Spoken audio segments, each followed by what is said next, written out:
बिस्मिल्लाहिर्रहमानिर्रहीम। अस्सलाम वालेकुम नाज़रीन, जैसा कि आप जानते हैं कि नवाज शरीफ ने बिजली पूरी कर दी थी, लेकिन किसी को बताया कि स्विच कहां पर लगाया था।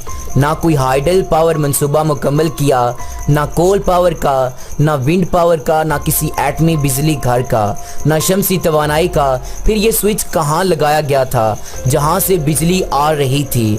जी वो तेल से बिजली बना रहा था, दुनिया की सबसे महंगी बिजली, जिसको थर्मल बिजली भी कहते हैं। यूँ समझें कि जनरेटर चल रहा था। ये वो बिजली होती है जिसका खर्चा अमेरिका, इंडिया और चीन जैसे बड़े इक्तिसादी ममालिक भी बर्दाश्त नहीं कर सकते।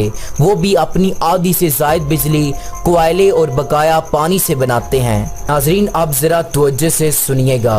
पाकिस्तान में थर्मल पावर प्रोजेक्ट्स या सादा लफ्ज़ों में जनरेटर्स 90 की दहाई में बेनज़ीर साहिबा ने इंस्टॉल करवाए और पाकिस्तान की तबाही की बुनियाद रखी।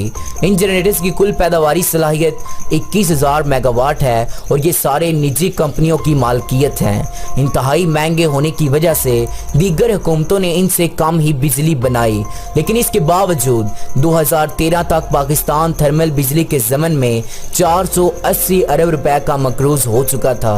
2013 में नवाज शरीफ आया और आते ही इन निजी कंपनियों को यकमुश्त 480 अरब रुपए की अदायगी करके कौमी खजाना खतरनाक हद तक खाली कर दिया।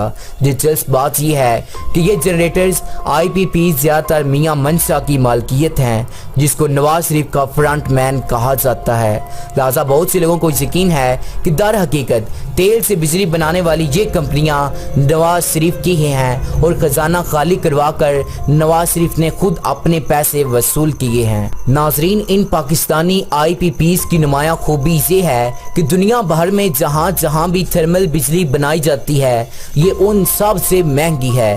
तकरीबन दुगनी कीमत पर बिजली बनाते हैं। अब आगे चलें। जो 480 अरब रुपए नवाज शरीफ ने IPP को अदा किए, उनमें कोई भी बड़ा डैम बनाया जा सकता था जो पाकिस्तान को हमेशा के लिए मोहताजी से निजात दिला देता और सबसे बढ़कर पानी की जरूरत भी पूरी करता।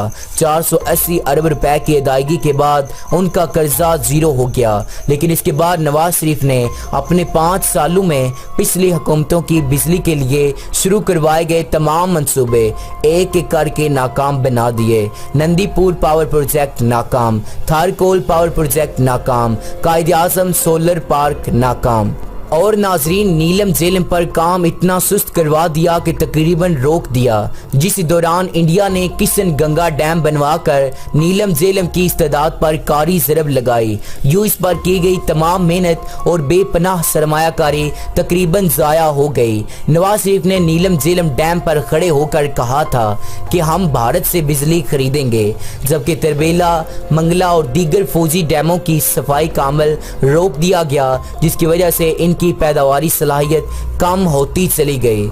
नाजरीन, जब बिजली के मुतबादल मंसूबे ना रहे तो पाकिस्तान ने थर्मल बिजली ही बनानी थी। तब नवाज शरीफ ने दबाकर इन कंपनियों को बिजली बनाने का सिग्नल दिया और सिर्फ 5 सालों में इन कंपनियों की बदौलत पाकिस्तान 1100 अरब रुपए मकरूज हो गया। जो रकूम इनको अदा की गई वो इनके अलावा हैं। अगर ये कंपनियां अदम अदायगी की वजह से आज बिजली की सप्लाई मुअत्तल कर दें तो पूरा पाकिस्तान यकलख्त अंधेरों में डूब जाएगा, क्योंकि बिजली का कोई मुतबादल बंदोबस्त नहीं किया गया।